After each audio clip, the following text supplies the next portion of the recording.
Subscribe करने के बाद घंटा बजाएं ताकि आप दूसरा अपडेट घंटा भी मिस ना कर पाएं।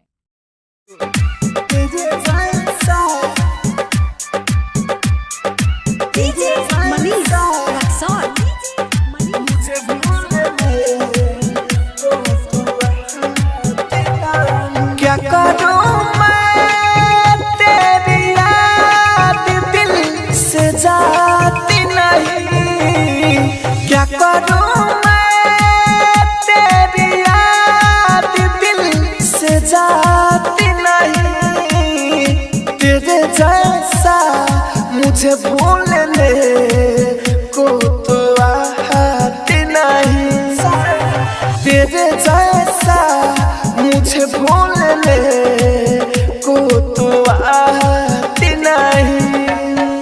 क्या करूं मैं तेरी याद दिल से जाती नहीं, क्या करूं मैं तेरी याद दिल से जाती नहीं, तेरे जैसा मुझे भूलने को तो आती नहीं, तेरे जैसा मुझे भूलने को तो आती नहीं। Mixed by AG Recording Studios, Raksol. तेरे जैसा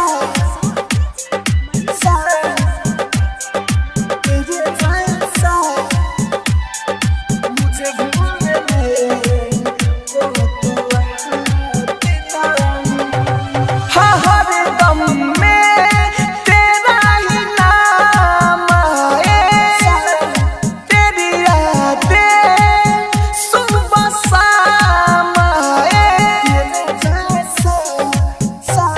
हाँ, हर दम में तेरा ही नाम आए, तेरी यादें सुबह शाम आए, हाँ, तेरी यादें सुबह शाम आए,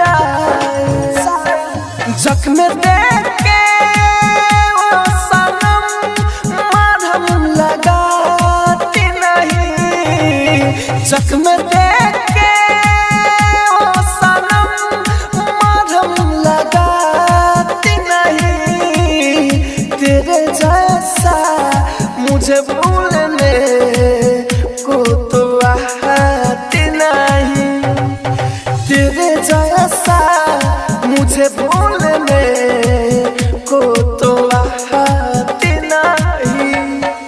आप सुन रहे हैं AG एंटरटेनमेंट की धमाकेदार प्रस्तुति।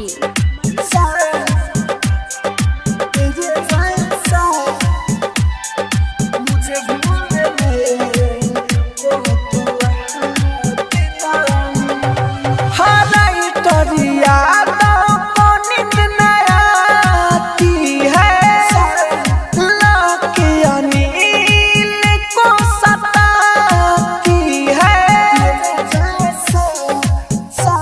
हराई तेरी यादों को नींद न आती है, हालांकि अनील को सताती है, हम मनोज भाई को सताती है, हाँ, राहुल राजधानी को रानी अपनाती नहीं, राहुल राजधानी को रानी अपनाती नहीं, तेरे जैसा मुझे भूलने को तो आती नहीं, तेरे जैसा मुझे भूलने